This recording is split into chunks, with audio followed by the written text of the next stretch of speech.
الذين اسودت وجوههم أكفرتم بعد إيمانكم فذوقوا العذاب بما كنتم تكفرون وأما الذين ابيضت وجوههم ففي رحمة الله هم فيها خالدون تلك آيات الله نتلوها عليك بالحق وما الله يريد ظلما للعالمين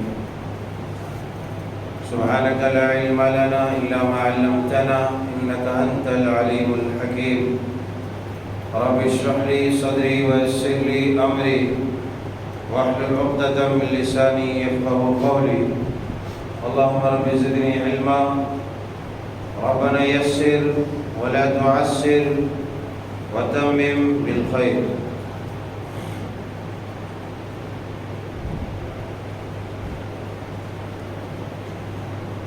حمد و ثنا بزرگی و برتری قابل بیاں اور لائق بیاں صرف اور صرف اللہ وحدہ لا شریک خالق کائنات مالک ارض و سما کی ذات گرامی ذات بابرکت ہے، جس کے انمول عطا مہربانی اور نوازشوں سے ہم صحیح سلامت زندہ اور تابندہ دین اور ایمان پر قائم اور دائم ہے۔ فللہ الحمد ولہ الشکر سبحان اللہ وبحمدہ سبحان اللہ العظیم۔ درود و سلام کے مستحق یوں تو جملہ انبیاء اکرام علیہم الصلاۃ والتسلیم ہے، مگر بالخصوص نبی آخر الزمان جناب محمد الرسول اللہ صلی اللہ علیہ وآلہ وبارک وسلم ہے، جن کی ذات گرامی امت کے لیے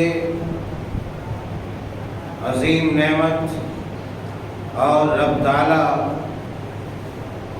کا بہت بڑا احسان ہے۔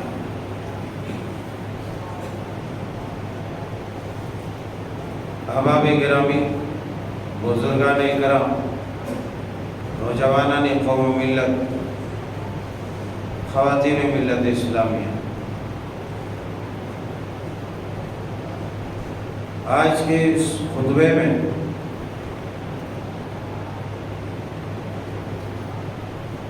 جس موضوع کے تحت چند باتیں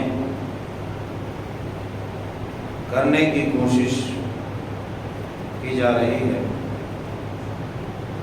وہ ہے تیری صورت نے تجھے برباد کر دیا،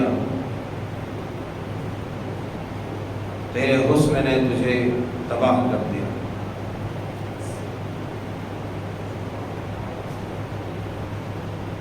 رب تعالیٰ کی توفیق، اس کی مدد، اس کی عنایت، فضل و کرم سے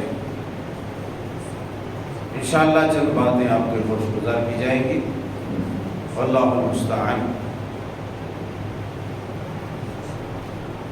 یوں تو اس عالم رنگ و بو میں، اس دنیا میں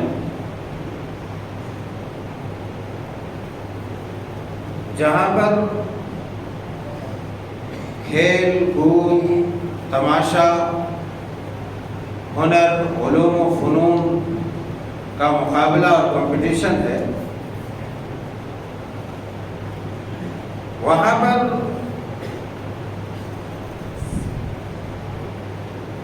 حسن کا بھی اور شکل و صورت کا بھی مقابلہ بڑے پرزور انداز میں ہوتا ہے۔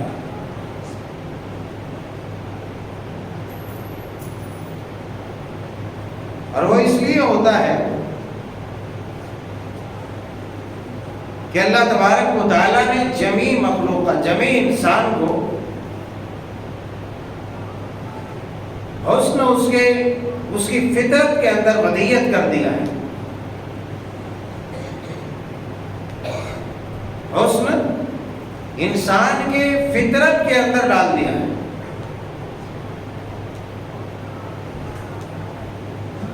اور رب تعالیٰ نے یہ واضح کیا سورۃ التین میں کہ لَقَدْ خَلَقْنَا الْإِنسَانَ فِي أَحْسَنِ تَقْوِيمٍ. پہلے تو قسمیں کھائیں وَالتِّينِ وَالزَّيْتُونِ وَطُورِ سِينِينَ وَهَذَا الْبَلَدِ الْأَمِينِ. انجیر کی قسم کھائی، زیتون کی قسم کھائی، طور سینین کی قسم کھائی، اور بلد امین مکہ المکرمہ کی قسم کھائی. وہذا البلد الامین، چار قسمیں کھائی. چار قسموں کے بعد رب تعالیٰ جل شانہ نے انسان کو جس بات سے آگاہ کیا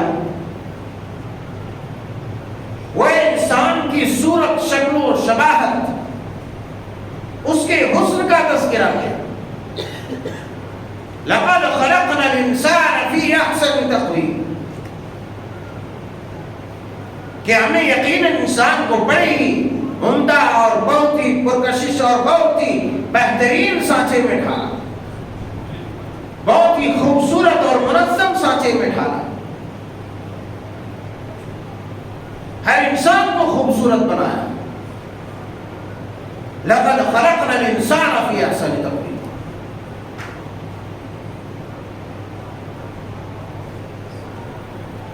یہ اللہ تبارک و تعالیٰ کا فرمان ہے، اور اسی صورت، اسی شکل و شباہت اور حسن کا غلغلہ ہے چاروں طرف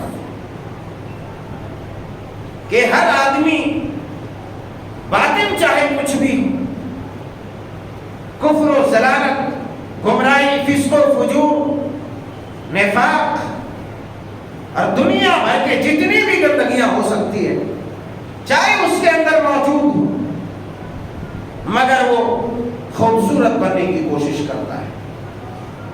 وہ اس لیے بننے کی کوشش کرتا ہے کہ اس کی فطرت کے اندر اللہ تعالیٰ نے وضعیت کر دیا ہے.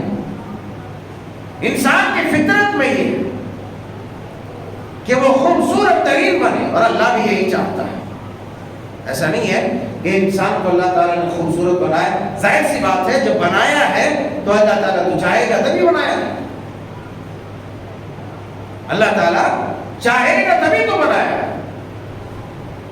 یہی وجہ ہے کہ رسول اللہ صلی اللہ علیہ وسلم نے ارشاد فرمایا ان اللہ جمیل ویحب الجمال.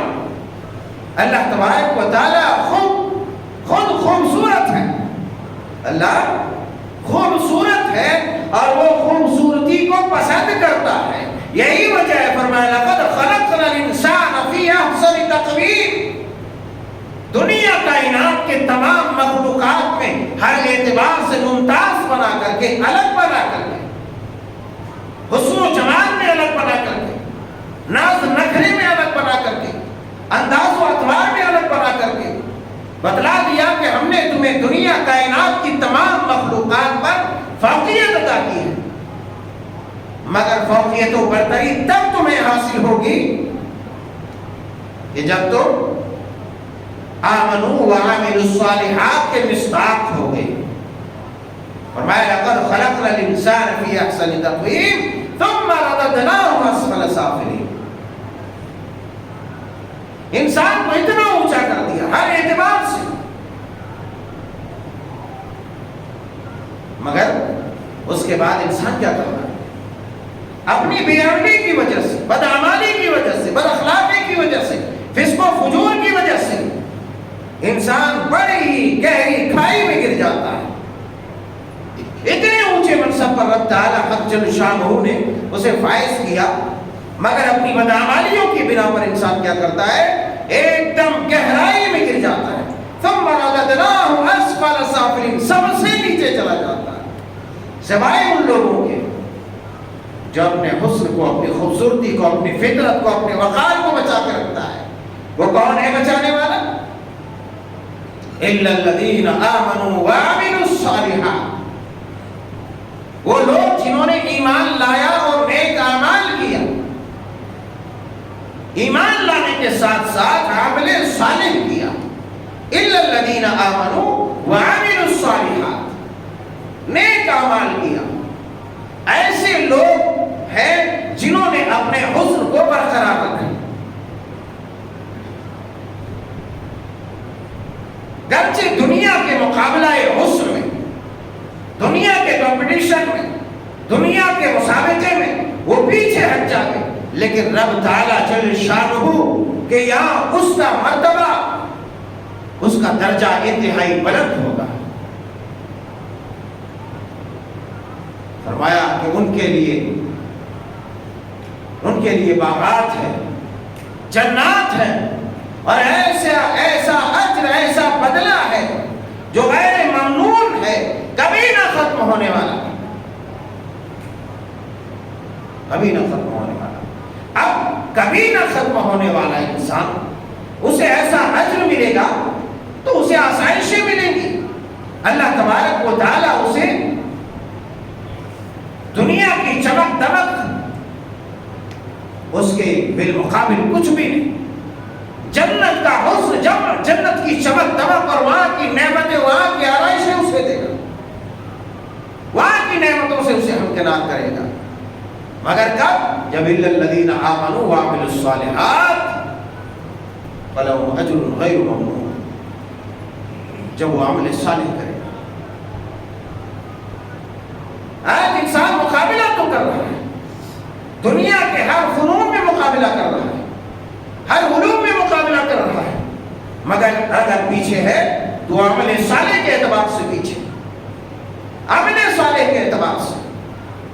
اور عمل صالح بھی کہیں ہے تو کہیں نہ کہیں کسی نہ کسی طریقے سے اپنے اعمال صالحہ کو برباد کر بیٹھتا ہے۔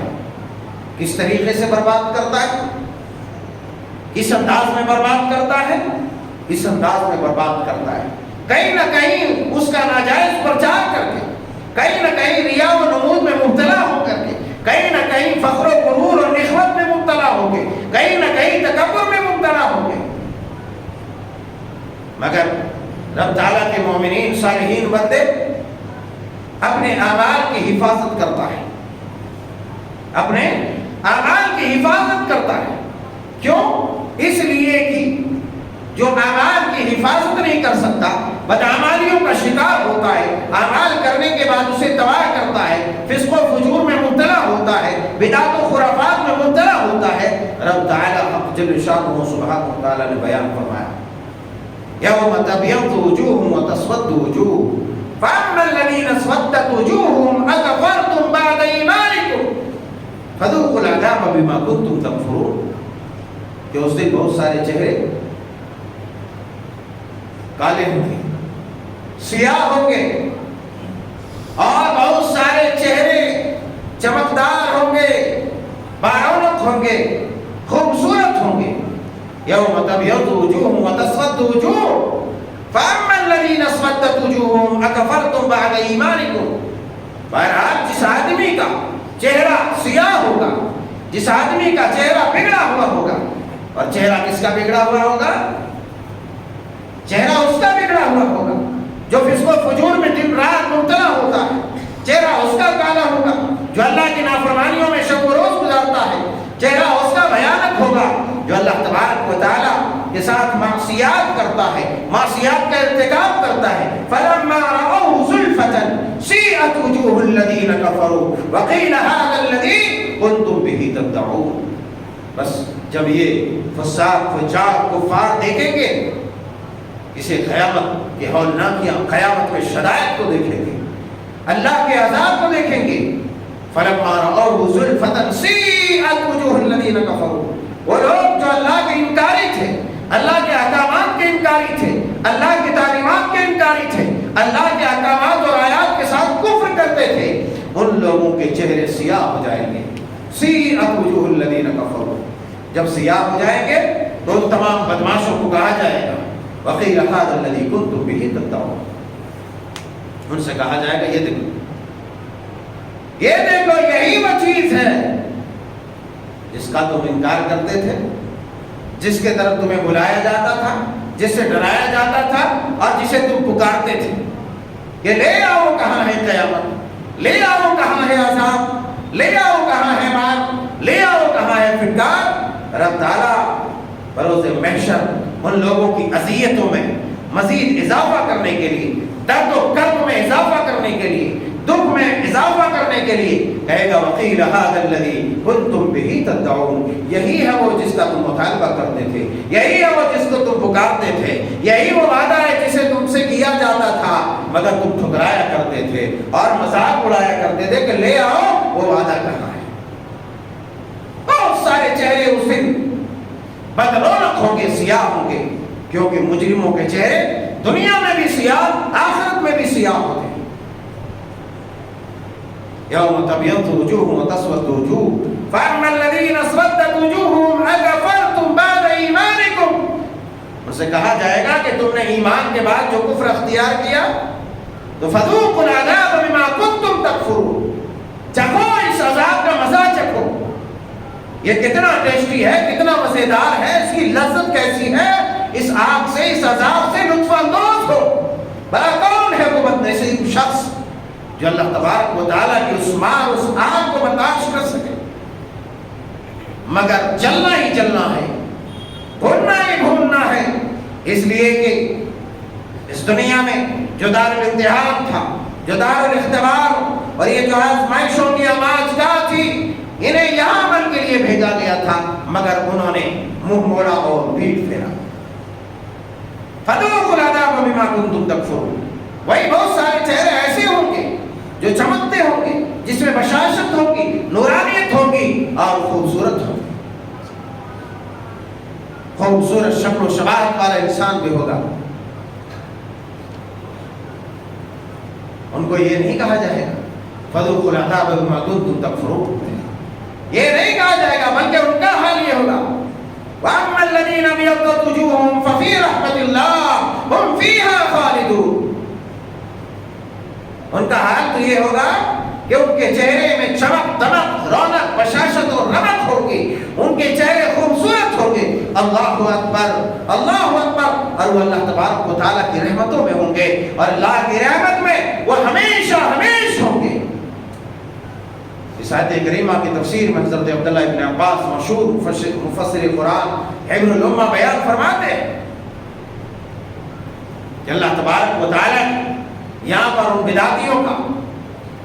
بدعتیوں کا تذکرہ کیا ہے اور یہ بتایا ہے کہ جو لوگ گناہ کرتے ہیں، چاہے وہ ظاہری طور پر وہ میک اپ کر کے، بن ٹھن کر کے، اگر اس کی شکل و شباہت میں چمک، رمق اور دمک آ جائے، خوبصورتی بحال ہو جائے، مگر اس کے چہرے میں ایک سیاہی رہتی ہے، اس کے چہرے میں ایک سیاہی رہتی ہے، اس کے چہرے میں بے رونقی ہوتی ہے، اس کے چہرے میں وہ بشاشت نہیں ہوتی جو ایک مومن کے چہرے میں ہوتی ہے، ایک دیندار کے چہرے میں ہوتی ہے، ایک صوم و صلاۃ کے پابند لوگوں اور مومنوں کے چہرے میں ہوتی ہے، ایک اللہ کے نیک بندوں کے چہرے میں جو بشاشت اور جو خوبصورتی اور جو حسن ہوتا ہے وہ گنہگاروں کے یعنی ہوتا ہے۔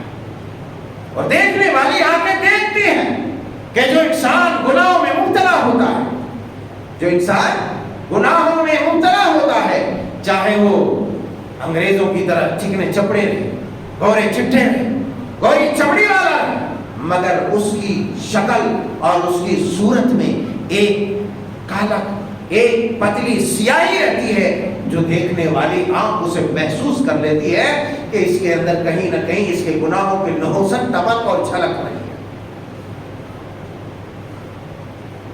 عبداللہ ابن عباس رضی اللہ تعالیٰ عنہ کہتے ہیں بدعتیوں کے چہرے، اب بدعتیوں کے ہو، فساق کے ہو، فجار کے ہو، نافرمانوں کے ہو، گنہگاروں کے ہو، ہم عام مشاہدے میں اس چیز کو دیکھ سکتے ہیں۔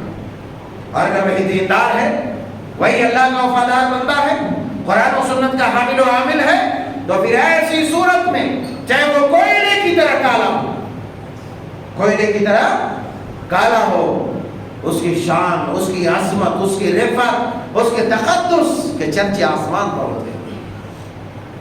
آپ لوگ ذرا سامنے آ کے بیٹھیے، آپ لوگ ذرا سامنے آ کے بیٹھیے، سامنے آ جاؤ، اللہ والے، باہر والے کو نہیں بول رہا ہوں، اندر جو بیٹھے ہیں انہی لوگوں کو بول رہا ہوں۔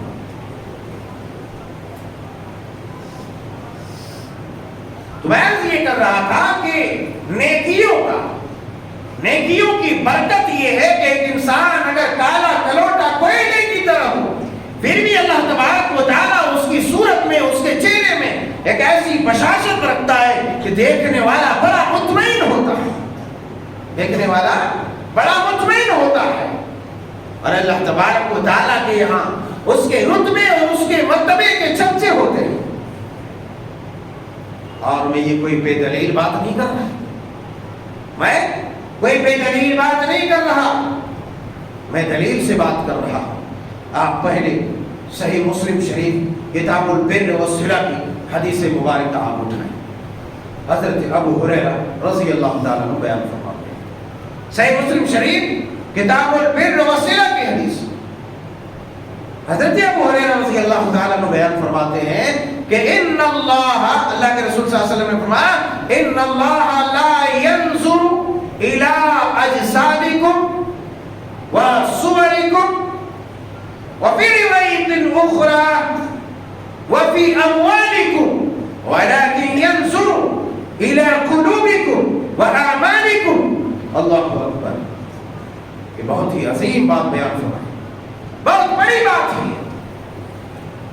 اللہ تبارک و تعالیٰ نے انسانوں کے جہاں پر کچھ لوگوں کے حسن اور کچھ لوگوں کی خوبصورتی کی نفی اور ناپسندیدگی کا اظہار کیا ہے، وہاں پر کچھ لوگوں کے حسن کے تعریف بھی کی ہے۔ اور اللہ تبارک و تعالیٰ کے پیارے حبیب علیہ الصلوۃ والسلام نے اللہ تبارک و تعالیٰ کا یہ پیغام اس الفاظ میں بیان فرمایا ہے۔ وہ کیا ہے؟ اللہ کے پیارے حبیب علیہ الصلوۃ والسلام نے ارشاد فرمایا ان اللہ لا ينظر الى صورکم، کہ اللہ تبارک و تعالیٰ تمہاری صورتوں کو نہیں دیکھتا ہے، تمہاری صورتوں کو نہیں دیکھتا ہے۔ اللہ تبارک و تعالیٰ تمہارے حسن و جمال کو نہیں دیکھتا، اللہ تبارک و تعالیٰ تمہارے میک اپ کو نہیں دیکھتا، اللہ تبارک و تعالیٰ تمہاری چھلی ہوئی داڑھیوں کو، چکنے دانت کو نہیں دیکھتا، اللہ تبارک و تعالیٰ تمہارے چمکتے دانت کو نہیں دیکھتا، اللہ تبارک و تعالیٰ تمہارے بنے ہوئے پلکوں کو نہیں دیکھتا، اللہ تبارک و تعالیٰ تمہارے ایٹھے ہوئے مونچھوں کو نہیں دیکھتا، پھر دیکھتا کیا ہے؟ اللہ اکبر، اللہ تبارک و تعالیٰ تمہارے ظاہری حسن کو نہیں دیکھتا، تمہاری ٹپکتی ہوئی صورت کو نہیں دیکھتا، تمہارے ٹپکتے ہوئے حسن کو نہیں دیکھتا، نہ ہی اللہ تبارک و تعالیٰ تمہارے جسم کے ساخت اور گاٹھ باٹ کو دیکھتا ہے، نہ ہی اللہ تبارک و تعالیٰ تمہارے پٹھوں کو دیکھتا ہے، نہ ہی اللہ تبارک و تعالیٰ تمہاری باڈی کی شکل و شباہت کو دیکھتا ہے، نہ ہی اللہ تبارک و تعالیٰ تمہارے فرما جسم کو دیکھتا ہے، نہ ہی اللہ تبارک و تعالیٰ تمہارے عمدہ لباس کو دیکھتا ہے، نہ ہی اللہ تبارک و تعالیٰ تمہاری تجوریوں میں بھری ہوئی رکوع کو دیکھتا ہے، نہ ہی اللہ تبارک و تعالیٰ تمہاری بڑی دولت کے انبار کو دیکھتا ہے، نہ ہی تمہارے جاہ و جلال کو دیکھتا ہے، اور نہ ہی تمہارے جاہ و عظمت کو دیکھتا ہے۔ اگر دیکھتا ہے وَلَٰكِن يَنظُرُ إِلَىٰ قُلُوبِكُمْ، وہ دیکھتا ہے کہ کس کی صورت اس کے دل کی ترجمانی کرتی ہے، کس کی شکل اس کے دل کے حسن کو ظاہر کرتی ہے، اور کس کا چہرہ مہرہ اس کے باطن کے حسن کا پرچار کرتے ہیں۔ اللہ اکبر کبیرہ، یہ اتنی عظیم بات ہے کہ اللہ تبارک و تعالیٰ کسی کے اس کے ظاہری خد و خال، اس کی جو ہے چکنی اور گوری چمڑی کو نہیں دیکھ رہا، اور نہ ہی ان کے سجے دھجے جسموں کو دیکھ رہا ہے، اور نہ ہی ان کے عمدہ لباس کو دیکھ رہا ہے، نہ ہی گرا قدر ان کے ملبوسات پر اللہ کی نگاہ ہے۔ اللہ کی نگاہ اگر ہے تو اس کے دل کے اندر جو شفافیت ہے، اس کے دل کے اندر جو پاکیزگی ہے، اس کے دل کے اندر جو طہارت ہے، اس کے دل کے اندر جو تقویٰ ہے، اس تقویٰ کو اللہ تبارک و تعالی دیکھتا ہے۔ اللہ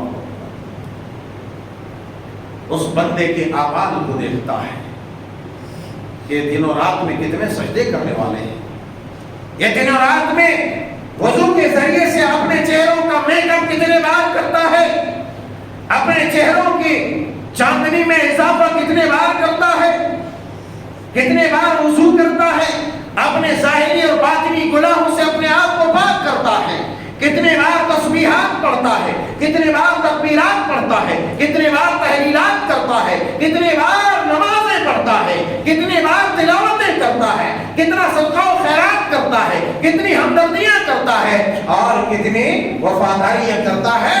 رب تعالیٰ بندے کی اس ظاہری اس باطنی کیفیت کو دیکھتا ہے جو دراصل ہم باطن کی شفافیت کو اپنانا نہیں چاہتے۔ اللہ تبارک و تعالیٰ کو وہی مطلوب اور مقصود ہے۔ ساری دنیا کی سجاوٹ بجاوٹ ہم کر لیتے ہیں مگر دل کو ہم کتنا سجاتے ہیں، اور یقین جانو دل صرف اور صرف تقویٰ سے سج سکتا ہے، دل صرف اور صرف خشیت الہی سے سج سکتا ہے۔ دل سنت کی ترجمانی سے سج سکتا ہے، اور جس اعضاء و جوارح سے سنت کی ترجمانی ہو، جس جسم کے ظاہری حصے سے، اس کے قول و قرار سے، ان کے انداز و اطوار سے، اس کے گفتار و کردار سے کتاب و سنت کی خوشبو پھوٹ رہی ہو اور نور و ہدایت کی کرنیں پھوٹ رہی ہو، ایسی شفافیت کو اللہ قبول کرتا ہے، اور اسی دل کو اللہ قبول کرتا ہے جس دل کی ترجمانی اس کا اعضاء جوارح ظاہری کر رہے ہوں۔ ان اللہ لا ينظر الى اجسادکم ولا الى صورکم۔ اب میک اپ ساری دنیا کی مہنگی سے مہنگی کریم لا کے کر لو، خواہ وہ مرد رہے چاہے عورت رہے، ساری دنیا کے مہنگے سے مہنگے زیورات زیب تن کر لو، ساری دنیا کے مہنگے سے مہنگے گرا قدر جو ہے لباس میں ملبوس ہو جاؤ، اللہ اکبر کبیرہ، اس لباس کی کوئی حیثیت نہیں ہوگی۔ اس لباس کی حیثیت ہوگی بارگاہ رب العزت میں۔ جس لباس کو مدینے کے گلیوں نے دیکھا تھا، مکے کے گلیوں نے دیکھا تھا کہ مصعب ابن عمیر رضی اللہ تعالیٰ عنہ، جن کے جسم اطہر سے کبھی ریشمی جوڑے نہیں اترتے تھے، قیمتی جوتے نہیں اترتے تھے، اور گرا قدر خوشبو سے جس کا جسم کبھی خالی نہیں رہتا تھا، مگر اللہ اکبر راہ حق اس نرالے مسافر، اس نرالے نوجوان جس کے حسن کے چرچے مکہ کے گلیوں میں نہیں بلکہ مکہ سے باہر بھی ہوا کرتے تھے، جن کے کپڑوں کے چرچے مکہ کے اندر نہیں مکہ سے باہر ہوا کرتے تھے، مگر راہ حق میں چل کر کے اس زمین نے دیکھا، چشمے فلک نے دیکھا، اللہ اللہ وہ منظر دیکھا، رسول اللہ کی آنکھوں نے دیکھی، اور آنکھیں پرنم ہوئی کہ وہ ریشمی جوڑوں میں ملبوس ہونے والا خوبصورت نوجوان، جو نبی کی شکل و شباہت رکھنے والا، نبی کی مشابہت رکھنے والا وہ نوجوان انسان، وہ نوجوان خوبصورت دیکھا کہ نبی کی مجلس میں حاضر ہوتا ہے، چمڑے کے خردرے ایک چھوٹے سے لباس میں، صرف کمر سے لے کر کے گھٹنے سے اوپر تک شرمگاہ ڈھکے ہوئے ہیں۔ اللہ اکبر کبیرہ، اللہ تبارک و تعالیٰ کے یہاں اس خردرے لباس کی وقت ہے میرے یارو، اللہ تبارک و تعالیٰ کے یہاں اس خردرے اور موٹے چمڑے کے لباس کی قدر و قیمت ہے کہ راہ حق میں جس نے اپنے گرا قدر ریشمی لباس کو جوتے کے نوک پر رکھا، بڑی قیمتی خوشبوؤں کو چھوڑ دیا اور اللہ تبارک و تعالیٰ کے راہ میں اپنی تمام چیزوں کو قربان کر دیا، مدینے میں جا کر کے پرچار و پرسار کیا، اور نہ جانے کتنے لوگوں کو شرف صحابیت سے مشرف ہونے کا موقع عنایت کیا۔ اور مصعب ابن عمیر جو خردرہ چمڑے کے کپڑے میں صرف اتنا ڈھکا ہوا تھا، اس لباس کی قیمت ہے، اس لباس کی اہمیت ہے۔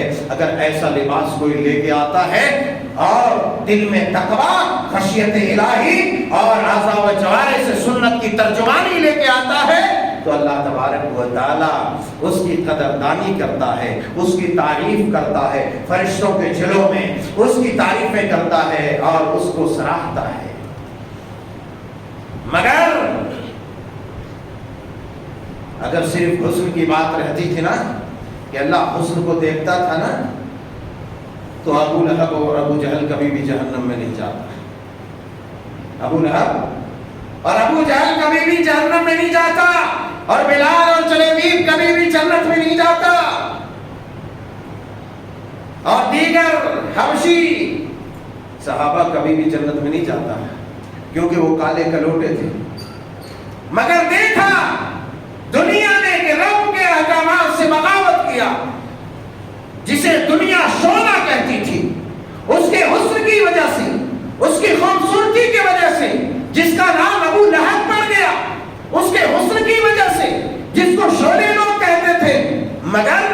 آخر کار رب تعالیٰ نے کیا کہا؟ تبت یدا ابی لہب وتب ما اغنی عنہ مالہ وما کسب سیصلی نارا ذات لہب. وہ بھڑکتی دہکتی شعلے والی آگ میں ابو لہب، جسے دنیا شعلے کے باپ سے پکارتی تھی، جسے دنیا اس کے حسن کی وجہ سے ابو لہب کہا کرتی تھی، وہ شعلے والی آگ میں چلے گا. نہ اس کا مال کام آئے گا، نہ ہی اس کی دولت کام آئے گی، نہ اس کے چمکتے چہرے اور اس کی جو ہے گوری رنگت والے وہ چہرے و مہرے کام آئیں گے. اللہ اکبر، اللہ اکبر کبیرہ. یہ وہ لوگ تھے جو حسن میں اپنی مثال آپ تھے، مگر کچھ بھی کام نہیں آیا. آخرکار اسے جہنم میں جانا پڑا. مگر دوسری جانب وہ بلال ہے. صحیح بخاری کی حدیث مبارکہ ہے، رسول اللہ صلی اللہ علیہ وسلم نے بیان فرمایا، حضرت ابو ہریرہ رضی اللہ تعالیٰ عنہ بیان فرماتے ہیں کہ حضرت رسول اللہ نے حضرت بلال سے کہا، صحیح بخاری شریف کتاب التہجد میں حدیث مبارکہ موجود ہے، دیکھو کون سا حسن اللہ تبارک و تعالیٰ کو پسند ہے. آج جس خط و خال کو ہم صرف بنانے میں لگے، میں یہ نہیں کہتا کہ مت بناؤ مت سوارو، بلکہ سوارو. اللہ تبارک و تعالیٰ جو نعمت دیتا ہے اس نعمت کا اظہار چاہتا ہے، کنجوسی نہیں چاہتا. جس قدر حیثیت دیا ہے اس حیثیت سے اسے کپڑا پہننا چاہیے، کھانا چاہیے، پینا چاہیے. اللہ کی راہ میں اسی حساب سے قربان کرنا چاہیے. اللہ تبارک تعالیٰ اس بات کو کبھی پسند نہیں کرتا کہ بہت اچھا جو ہے اسے اللہ تعالیٰ نے نعمتوں سے نوازا ہوا ہے، مگر لکیر کا فقیر پاگلوں کی طرح رہتا ہے. دیکھنے میں لوگ اسے گھن کرتا ہے، نہ اس کی جو ہے اس کے بال صحیح ہے، نہ اس کے خال صحیح ہے، نہ اس کے لباس صحیح ہے. اللہ تبارک تعالیٰ ایسے لوگوں کو پسند نہیں کرتا ہے. ان اللہ جمیل ویحب الجمال. مگر اللہ تبارک و تعالیٰ اس جمال کو پسند کرتا ہے، اس ظاہری جمال کو پسند کرتا ہے. جس کا باطن بھی جمیل ہو اس کے ظاہری جمال کو اللہ پسند کرتا ہے.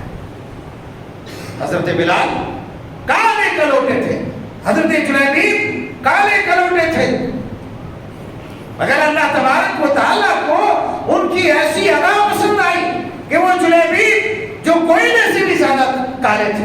روایات میں بیان کیا گیا حدیث میں کہ کوئلے سے بھی زیادہ کالے، مگر اللہ تبارک و تعالیٰ کو اس کی وہ ادا پسند تھی کہ اللہ مدینے کی خوبصورت ترین حسینہ سے اس کی شادی ہوئی. سبحان، مدینے کے خوبصورت حسینہ سے شادی ہوئی. رب کے رسول نے شادی کرائی. رب کے رسول کو اور رب کو اس کی وہ ادا پسند تھی، اس کی خوبصورتی پسند تھی، اس کے حسن کو بھا گیا. کیوں؟ اس کا ظاہر بھی شفاف تھا، باطن بھی شفاف تھا. ایسا نہیں کہ ہم چچندر کے سر میں چمیلی کا تیل لگا کر کے چلتے بنے، ظاہر پورا چمک دمک ہے اور خوشبودار ہے، مگر باطن میں ہر طرح کی گندگی ہے، خباثت ہے، فسق ہے، فجور ہے، نفاق ہے، بے دینی ہے، بددینیت ہے. اللہ ایسا کو پسند نہیں کرتا. باہر صورت صحیح بخاری شریف کتاب التہجد میں سیدنا حضرت بلال رضی اللہ تعالی عنہ کی یہ روایت جو رسول اللہ صلی اللہ علیہ وسلم نے فرمایا حدثنی یا بلال بیارجا عمل عملتہ فی الاسلام. اے بلال ذرا مجھے یہ تو بتاؤ کہ تم نے اسلام میں آنے کے بعد کون سا ایسا عمل کیا یار جس پر تمہیں سب سے زیادہ بھروسہ ہو. بلال وہی بلال ہے جو کالا کلوٹا تو تھا، مگر مکہ کی گلیوں میں، مکہ کے اس ریتیلی اور پتھریلی زمین پر لٹا کر کے اس کا مالک تپتی ہوئی زمین پر لٹا کر اوپر سینے پر بھاری چٹان بھاری پتھر رکھ دیتا اور اوپر سے کھنلتا بھی کچلتا بھی تھا، مارتا بھی تھا. وہ تیز ترار عرب کے اس دھوپ میں اسے اوپر سے کوڑے بھی لگاتا تھا، مگر وہ بلال رب سے وفا کرتا تھا، رب سے پیار کرتا تھا، رب سے محبت کرتا تھا. بڑے بڑے سرداروں نے آزما لیا، دیکھا، پھر بھی بلال نے کہا اللہ احد اللہ احد اللہ احد. اللہ رسول کے اطاعت کو ترک نہیں کیا، رب کی خشیت کو دل سے نہیں نکالا، رب کا خوف جانے نہیں دیا، رب کی محبت نہیں نکالی. رسول اللہ کی محبت و الفت دل سے جانے نہیں دیا. یہی وجہ ہے کہا کہ بلال مجھے بتاؤ وہ کون سا عمل تم کر کے آئے ہو.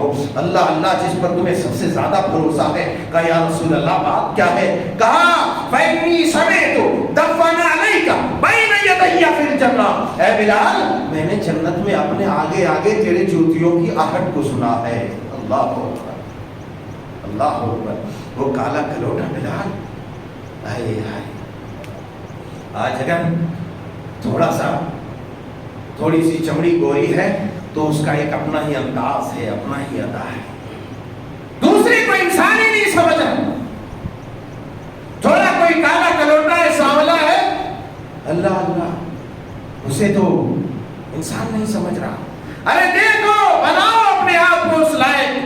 بلال بھی جوان تھا, وہ محسن رسول کہاں حبشہ سے اٹھ کر چلنے والا جانے والا بلال اس مرتبے کو پہنچا کہ رسول اللہ صلی اللہ علیہ وسلم نے کہا بلال مجھے وہ عمل بتاؤ کہ میں نے تمہارے کس عمل کی وجہ سے جنت میں اپنے آگے تمہارے چلنے کی آواز کو سنا ہے, تمہاری جوتیوں کی آہٹ کو سنا ہے. یقیناً یہ حضرت سیدنا بلال رضی اللہ تعالی عنہ کے رتبے, اس کی رفعت, اس کی بلندی, اس کے درجات کی عکاسی کرتا ہے.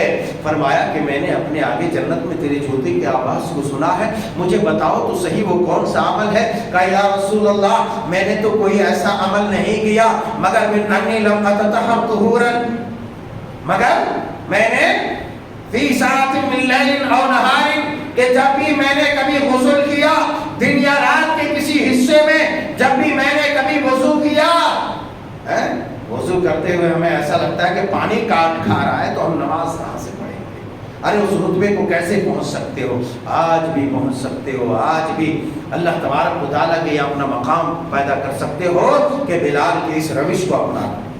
کہا کہ جب بھی دن و رات کے کسی حصے میں وضو کرتا ہوں یا نہاتا ہوں, غسل کرتا ہوں, پانی نہاتا ہوں, تو ان اصلی ما کتب لی ان اصلی کہ جتنی بھی رکعت اللہ تبارک تعالیٰ نے میرے مقدر میں کی ہے اتنا میں پڑھ لیا کرتا ہوں. کب؟ جب وضو کرتا ہوں یا غسل کرتا ہوں. اللہ اکبر. اللہ تبارک و تعالیٰ کو بندے کی کوئی ایک ادا پسند آ جائے تو اس کی نجات کے لیے وہ کافی ہے. اسی لیے اپنی ادا کو ایسا بناؤ, اس ادا میں ڈھالو کہ جس ادا کو لے کر کے اللہ تبارک و تعالیٰ نے صحابہ کرام علیہم الرضوان کو بڑے بڑے ایوارڈ اور بڑے بڑے جو ہے مزدہ سے نوازا اور چلتی زمین پر چلتے ہوئے اسے جنتی قرار دیا. اس کی تعریف آسمان میں اپنے مقربین فرشتوں کے جلوں میں کیا. اور جب ایسا کردار اپناؤ گے تو ہماری بھی تعریف ہوگی. خلاصہ کلام کہنے کا مطلب یہ ہے کہ اللہ تبارک و تعالیٰ جس آج حسن کے مقابلے میں, ظاہری ٹھاٹ باٹ کے مقابلے میں اترے ہوئے, اللہ تبارک و تعالیٰ کے یہاں اس کی کوئی حیثیت نہیں ہے. اللہ تبارک و تعالیٰ کو دل کی حیثیت کی اہمیت ہے. اللہ تبارک تعالیٰ کے یہاں تقویٰ اور اس کی محبت کی حیثیت ہے, وہ مقبول ہے اللہ تبارک و تعالیٰ کو. اللہ جل شانہ سبحانہ و تعالیٰ سے دعا ہے کہ مولا کریم ہم تمام